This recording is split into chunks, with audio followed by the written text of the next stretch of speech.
Hi again guys, and welcome to episode 33 of Days Gone By, the review series for the classic and vintage cars of Gran Turismo 6 in particular, but also with some from other GT games as well. Now this particular vehicle is one of the classics which has been on the game for a little bit longer. I believe, if I remember correctly, this one was introduced on GT4, and it's the original version of what would go on to become a legend, especially, of course, in rallying. Because this vehicle is the original Mitsubishi Lancer in sport form. It's not called the Evo, of course, that wouldn't debut for a long time after this car, but the spirit of the Evo, albeit without the all-wheel drive system, is there with this car. This was used, of course, for rallying, and the rally car version of this is on the game, which I have also reviewed, of course, in the Dirt Masters series. Now, as a rally car, it just can't really compete against the modern rally machines. Its rear-wheel drive, for instance, and the power itself, even if you could put that kind of power down, just isn't enough to take on the modern rally cars. It's purely a collector's piece, in a similar way to the Nissan Bluebird rally car. The advantage of the road version, though, is that it's a lot more usable and much more affordable, because this car only costs 14,000 credits. That really is dirt cheap for a classic car. Now this car's from 1974, and it's not really a high performance vehicle. It is a performance version of the Lancer, but it's not as much of an extreme performance car as the Evos would eventually become, because of course nowadays Mitsubishi Evos are some of the quickest mass production cars you can buy. Back then, not so much. That being said, it's certainly not a slow car. Now the engine in this model is a 1.6 litre. It is, as we already mentioned, rear-wheel drive, which is pretty cool. It gives an interesting change to the Lancer layout.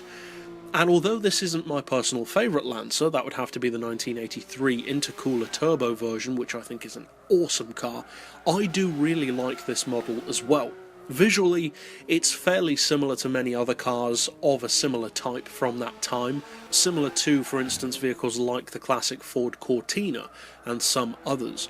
Now, as far as how far it can be tuned and how competitive it is, it's actually deceptively good, because this is a vehicle which I don't recall ever seeing anyone use online on GT6. Now, I'm sure there are people who have, there are people, of course, who own this car and who like it, but it's not really a popular vehicle to use online, and that's not hard to understand. There are, of course, loads of cars on the game. People tend to stick with what they know and whatever wins races, and due to the fact that people don't use this, other people don't think to use it. But what do you get if you do choose to use it?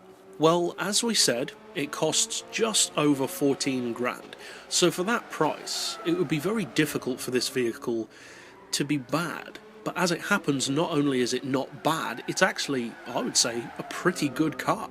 You're putting out 282 horsepower fully tuned, which for a classic engine of its size is not bad at all. The torque is 213 foot-pounds, which is also pretty impressive, and this car is very, very light. 719 kilos is probably even less than you'd assume it would be, especially given that although it is a small-ish car, this isn't a tiny car, it's a decent-sized vehicle, so that weight really is impressive. That's a lot lighter than, for instance, most K cars that are on the game.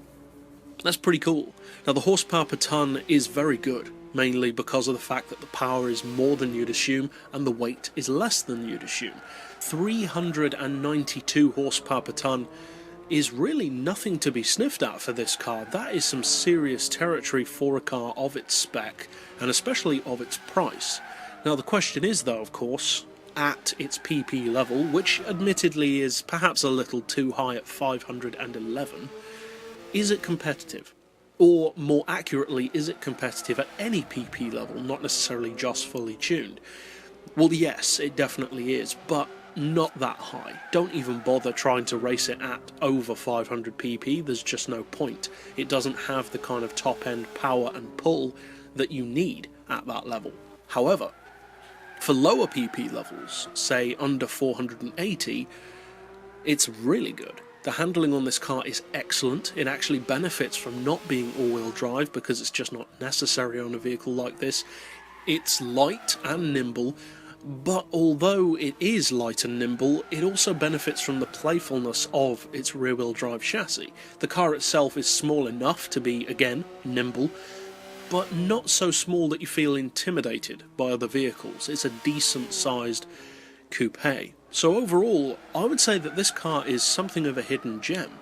It's a car which, as with many classics, especially wider production ones, is more about taste rather than whether it's categorically a good or bad car, because many classics can be made to be good cars under the right circumstances. It just depends which ones you like and which ones you don't, and which ones you feel like buying and using. For me personally, although I really like this car, I don't actually race it that much. It's not my go-to vehicle for any particular thing. However, it does have the potential to be. If you're a fan of Mitsubishi, of classic Japanese cars, of the Lancer specifically of course, this is a very important and useful car. It's the beginning of that legend. And as such, it's very historically significant and kind of surprising that it is so dirt cheap. For the money, the value I would say is superb on this vehicle. It's not a top-end monster of course, or a supercar beater, and definitely don't try taking anything on at 511 pp with it, but it's good at what it does, and it's undervalued. So if you like vehicles like that, definitely give the original Lancer a try. But that's it for this pick overall. I'll see you guys next time, and as always, thanks for watching.